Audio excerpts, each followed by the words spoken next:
Emma by Jane Austen.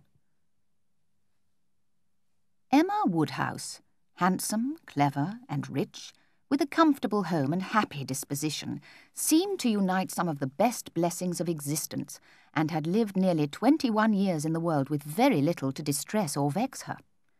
She was the youngest of the 2 daughters of a most affectionate, indulgent father, and had, in consequence of her sister's marriage, been mistress of his house from a very early period. Her mother had died too long ago for her to have more than an indistinct remembrance of her caresses, and her place had been supplied by an excellent woman as governess. 16 years had Miss Taylor been in Mr. Woodhouse's family, less as a governess than a friend, very fond of both daughters, but particularly of Emma. Between them it was more the intimacy of sisters. Even before Miss Taylor had ceased to hold the nominal office of governess, the mildness of her temper had hardly allowed her to impose any restraint, and the shadow of authority being now long passed away, they had been living together as friend and friend, very mutually attached, and Emma doing just what she liked, highly esteeming Miss Taylor's judgment, but directed chiefly by her own. Sorrow came, a gentle sorrow, but not at all in the shape of any disagreeable consciousness. Miss Taylor married. It was on the wedding day of this beloved friend that Emma first sat in mournful thought of any continuance. The wedding over, and the bride people gone, her father and herself were left to dine together, with no prospect of a third to cheer a long evening. Her father composed himself to sleep after dinner, as usual, and she had then only to sit and think of what she had lost. How was she to bear the change? It was true that her friend was going only half a mile from them, but Emma was aware that great must be the difference between a Mrs. Weston only half a mile from them and a Miss Taylor in the house. Her sister, Isabella, being settled in London, was much beyond her daily reach, and many a long October and November evening must be struggled through at Hartfield before Christmas brought the next visit from Isabella and her husband and their little children to fill the house and give her pleasant society again. Highbury, the large and populous Surrey village to which Hartfield, in spite of its separate lawn and shrubberies and name, did really belong, afforded her many acquaintances, but not one among them who could be accepted in lieu of Miss Taylor, even for half a day.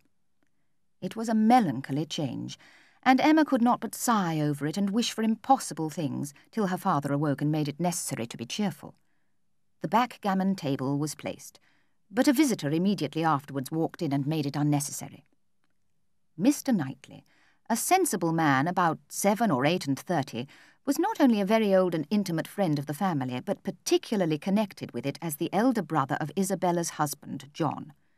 He lived about a mile from Highbury and was always welcome, and at this time more welcome than usual, as coming directly from their mutual connections in London. He had walked up to Hartfield to say that all were well in Brunswick Square. Mr. Woodhouse gratefully observed, "It is very kind of you, Mr. Knightley, to come out at this late hour to call upon us. I'm afraid you must have had a shocking walk." "Not at all, sir. It is a beautiful moonlit night, and so mild that I must draw back from your great fire. By the by, I have not wished you joy, being pretty well aware of what sort of joy you must both be feeling. I've been in no hurry with my congratulations, but I hope it all went off tolerably well. How did you all behave? Who cried most?" "Ah, poor Miss Taylor, 'tis a sad business." "Poor Mr. and Miss Woodhouse, if you please, but I cannot possibly say poor Miss Taylor. At any rate, it must be better for her to have only one to please rather than 2. "Especially when one of those is such a fanciful, troublesome creature," said Emma playfully. "That is what you have in your head, I know, and what you would certainly say if father were not by." "Oh, I believe it is very true, my dear, indeed. Oh," said Mr. Woodhouse with a sigh. "I'm afraid I'm sometimes very fanciful and troublesome."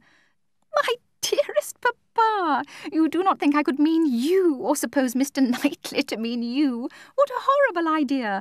Oh, no, I meant only myself. Mr. Knightley loves to find fault with me, you know, in a joke. It's all a joke. We always say what we like to one another." Mr. Knightley, in fact, was one of the few people who could see faults in Emma Woodhouse, and the only one who ever told her of them. "Well," said Emma, "you want to hear about the wedding, and I shall be happy to tell you, for we all behaved charmingly. And you have forgotten one matter of joy to me, a very considerable one, that I made the match myself. I made the match 4 years ago, and to have it take place and be proved in the right when so many people said Mr. Weston would never marry again may comfort me for anything."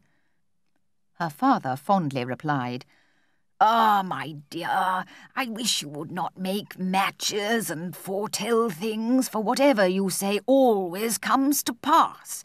Pray do not make any more matches." "Only one more, Papa, only for Mr. Elton.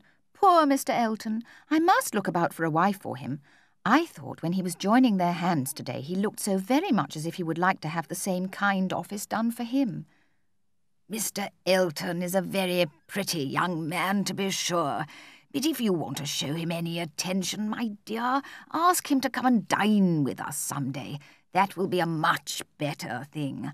I dare say Mr. Knightley will be so kind as to meet him." "With a great deal of pleasure, sir," said Mr. Knightley, laughing, "and I agree with you entirely that it will be a much better thing. Invite him to dinner, Emma, and help him to the best of the fish and the chicken, but leave him to choose his own wife." Mr. Woodhouse was fond of society in his own way. He liked very much to have his friends come and see him. Real, long-standing regard brought the Westons and Mr. Knightley. As for Mr. Elton, the privilege of exchanging a vacant evening of his own blank solitude for the elegancies and society of Mr. Woodhouse's drawing-room was in no danger of being thrown away. After these came a second set, among the most come-at-able of whom were Mrs. and Miss Bates and Mrs. Goddard, 3 ladies almost always at the service of an invitation from Hartfield. Mrs. Bates, the widow of a former vicar of Highbury, lived with her single daughter and was considered with all the regard and respect which a harmless old lady can excite. Her daughter enjoyed a most uncommon degree of popularity for a woman neither young, handsome, rich, nor married. Mrs. Goddard was the mistress of a school, a real, honest, old-fashioned boarding school, where a reasonable quantity of accomplishments were sold at a reasonable price. Mrs. Goddard's school was in high repute, and very deservedly. These were the ladies whom Emma found herself very frequently able to collect, and happy was she for her father's sake. One morning a note was brought from Mrs. Goddard, requesting to be allowed to bring a Miss Smith with her when next she visited, a most welcome request, for Miss Smith was a girl of 17 whom Emma knew very well by sight and had long felt an interest in on account of her beauty. Harriet Smith was the natural daughter of somebody. Somebody had placed her several years back at Mrs. Goddard's school, and somebody had lately raised her from the condition of scholar to that of parlour boarder. That was all that was generally known of her history. She was a very pretty girl, short, plump and fair, with a fine bloom, blue eyes, light hair, regular features, and a look of great sweetness. And at that first meeting Emma was as much pleased with her manners as her person, and quite determined to continue the acquaintance. Harriet Smith's intimacy at Hartfield was soon a settled thing. Quick and decided in her ways, Emma lost no time in encouraging her to come very often, and as their acquaintance increased, so did their satisfaction in each other. Harriet certainly was not clever, but she had a sweet, docile, grateful disposition, and was totally free from conceit, only desiring to be guided by anyone she looked up to. Mrs. Goddard and the teachers and the girls and the affairs of the school in general formed naturally a great part of her conversation, and but for her acquaintance with the Martins of Abbey Mill Farm, it must have been the whole. But the Martins occupied her thoughts a good deal. She had spent 2 very happy months with them, and now loved to talk of the pleasures of her visit and describe the many comforts and wonders of the place. Emma particularly led Harriet to talk more of Mr. Robert Martin, and there was evidently no dislike to it. Harriet was very ready to dwell a good deal upon his being so very good-humoured and obliging. They met Mr. Martin as they were walking on the Donwell Road one day. He was on foot, and after looking very respectfully at Emma, looked with most unfeigned satisfaction at her companion. Emma was not sorry to have such an opportunity of survey, and walking a few yards forwards while they talked together soon made her quick eye sufficiently acquainted with Mr. Robert Martin. They remained but a few minutes together, and Harriet then came running to her with a smiling face and in a flutter of spirits. "Well, Miss Woodhouse, is he like what you expected? What do you think of him? Do you think him so very plain?" "He is very plain, undoubtedly, remarkably plain, but that is nothing compared with his entire want of gentility." "To be sure," said Harriet, in a mortified voice, "he is not so genteel as a real gentleman." "I think, Harriet, since your acquaintance with us, you have been repeatedly in the company of some such very real gentleman that you must yourself be struck with the difference in Mr. Martin. At Hartfield you have had very good specimens of well-educated, well-bred men. I should be surprised if, after seeing them, you could be in the company with Mr. Martin again without perceiving him to be a very inferior creature." Mr. Elton was the very person fixed on by Emma for driving the young farmer out of Harriet's head. She thought it would be an excellent match. She had already satisfied herself that he thought Harriet a beautiful girl, which she trusted was foundation enough on his side, and on Harriet's there could be little doubt that the idea of being preferred by him would have all the usual weight and efficacy.